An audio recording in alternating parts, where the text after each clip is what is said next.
Tinapay mula sa langit. A daily morning devotion with CRC family.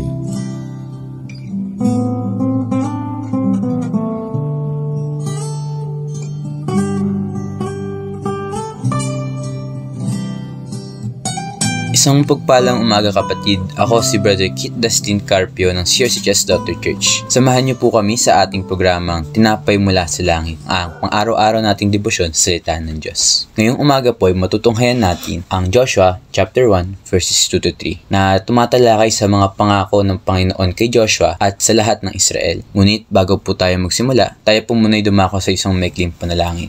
Panginoon, maraming salamat po sa umagang ito na binigay niyo po sa amin para mag-aral po ng inyong salita. Nawa po Lord ay sa puso't may sa buhay ng kung sino mang nanonood at nakikinig ang inyong salita. Nawa po ay mai-apply niya ito sa kanyang buhay at nawa po ay maging fruitful o pagyamanin niya po ang inyong salita. In Jesus' name we pray. Amen. Ngayon naman po ay dadako na tayo sa ating teksto na pinamagatang God's Promise of Land to Joshua and all of Israel. Basa po tayo sa Joshua chapter 1 verse 2 to 3. Verse 2. Moses my servant is dead. Now therefore arise, go over this Jordan, you and all these people, into the land that I am giving to them, to the people of Israel. Verse 3. Every place that the sole of your foot will tread upon I have given to you, just as I promised to Moses. Ano nga ba ang pinapatukoy ng tekstong binasa natin? Well, may tatlo po tayong pointers.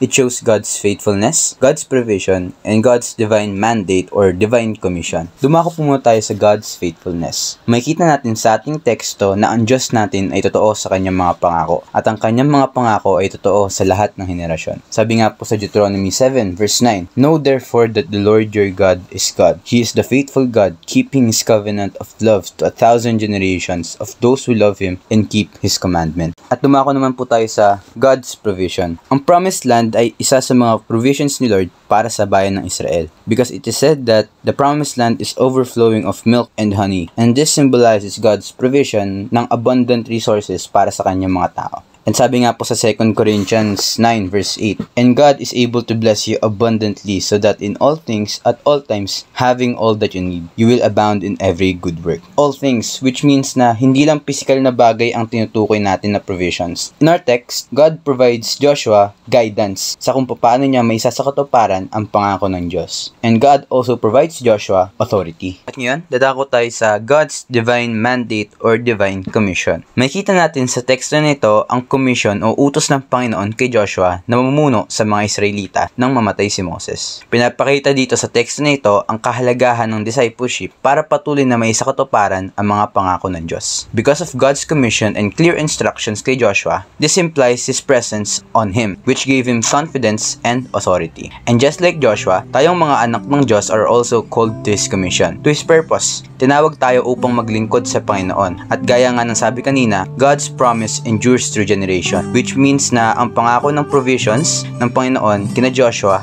na nagbigay sa kanila ng confidence, authority at assurance ay totoo at applicable pa rin sa atin hanggang ngayon. Conclusion sa ating teksto, ang ating Panginoon ay faithful sa lahat ng panahon. Ang mga pangako niya ng abundant and overflowing grace ay totoo kailanpaman. At tayo, bilang mga lingkod niya, ay kailangan gumaya kay na Joshua na sumunod dahil sa divine assurance na binigay ng kanyang presensya. Manalangin bilang pagtatapos sa ating devotion. Panginoon, maraming salamat po sa umagang ito sa mga salita po na binigay niya sa amin. Nawa po ang mga lesson na napag-aralan namin may sa buhay at may sa puso po ng bawat isang nakapakinig nito. Lord, nawa po ay maging fruitful at sumagana pa ang inyong salita sa kanila. Lord, nawa po ay mag-develop sila at may apply po nila sa pang-araw-araw nilang buhay. In Jesus' name we pray. Amen. Maraming salamat po sa inyong pakikibahagi sa ating programa. Lagi po natin pagnilayan ang salita ng Diyos mula sa ating puso dahil lubos ang magiging kaunawaan natin dito. Muli po ninyo kaming samahan bukas sa pagninilay ng kanyang mga salita dito sa programang Tinapay Mula sa Langit. Malaya po ninyong i-share ang video na ito upang kayo rin ay maging pagpapala sa iba. Pagpalain po tayong lahat ng ating Panginoon. Magandang umaga.